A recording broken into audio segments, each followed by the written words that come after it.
Welcome back to the channel, everyone. So today we are going to be working on our tow rig again. This time we're actually going to be working on it, not just a video of me walking around saying all the things it needs. So our two issues to solve for today are going to be replacing both of our front U-joints in the front axle. Because they have completely seized and are making some rather interesting noises and some very fun vibrations when we're going down the road. The other issue is the ridiculous amount of play we have in the steering wheel. That's just from the truck being rather worn. Yeah, it's low mileage, but someone didn't take care of it, so yeah, things are worn out. So the culprit there is the power steering box, so we will be replacing that today as well. Hope you guys enjoy the video. And unlike our previous videos, this time we have a hoist to play with, thanks to our good friends here at Ray & Sons for sponsoring this video. Just for a quick example, I'm going to show you how much play we have in the steering wheel before we actually get any movement down at the actual wheels. That's excessive.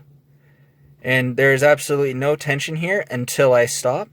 That's when I start to feel steering again. And we've checked the steering shaft. That is fine. This is all in the box. Yeah, we're going to have some fun with this. Alright, so here we are underneath the truck. There is our power steering box that we're going to be replacing. Over there is our driver's side U-joint we're going to be replacing. And over here is our passenger side U-joint we're going to be replacing. Other stuff we've done to the front of this truck.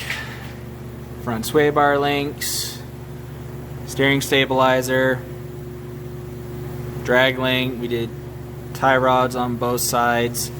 We did a diff flush, obviously, because we dragged this off some guy's driveway after it sat for a few years. Still got a couple other things we're going to address here. All the oil you're seeing everywhere is not from it leaking, contrary to popular belief. It is because she's been oil sprayed. We're going to try and keep this one for a while. Oh yeah, and there's the power steering cooler we added because why not?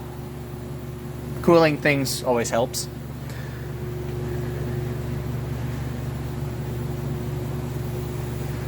Alright. Well, let's pull the front wheels off and start on those U-joints. Alright, our wheels are off thanks to the old 24 mil in the Brapolator, otherwise known, air gun.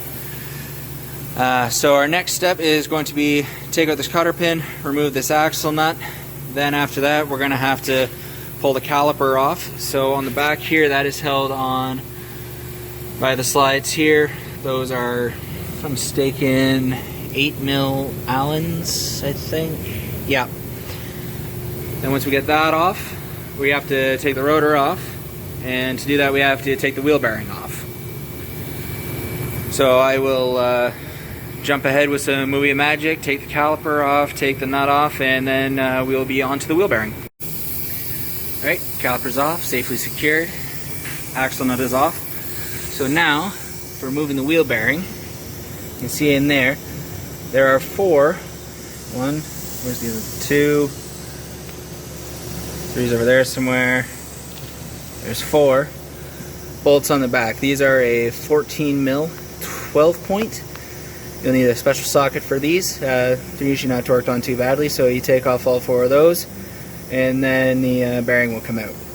I'm going to take those off and then I will show you the results. Alright, so here is what's left of the old U-joint from the driver's side. It was so seized in there we had to cut it out because all that mess in there is supposed to be needle bearings. Those in there were once like this. You can see where we have the problem. So now I just have to press out the remains on both sides and on this guy as well, and then put all of that back in the truck before 1 a.m. Maple Street, what's your opinion on the matter?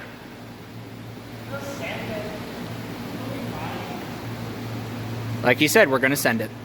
Alright. Alright, so we got both the U-joints replaced in the axle shafts with some minor injuries involved. Nothing to worry about, it's just blood.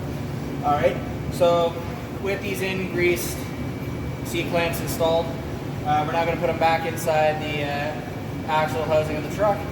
Then from there on, reassemble wheel bearing, brakes, etc., and hope it doesn't fall apart on the road.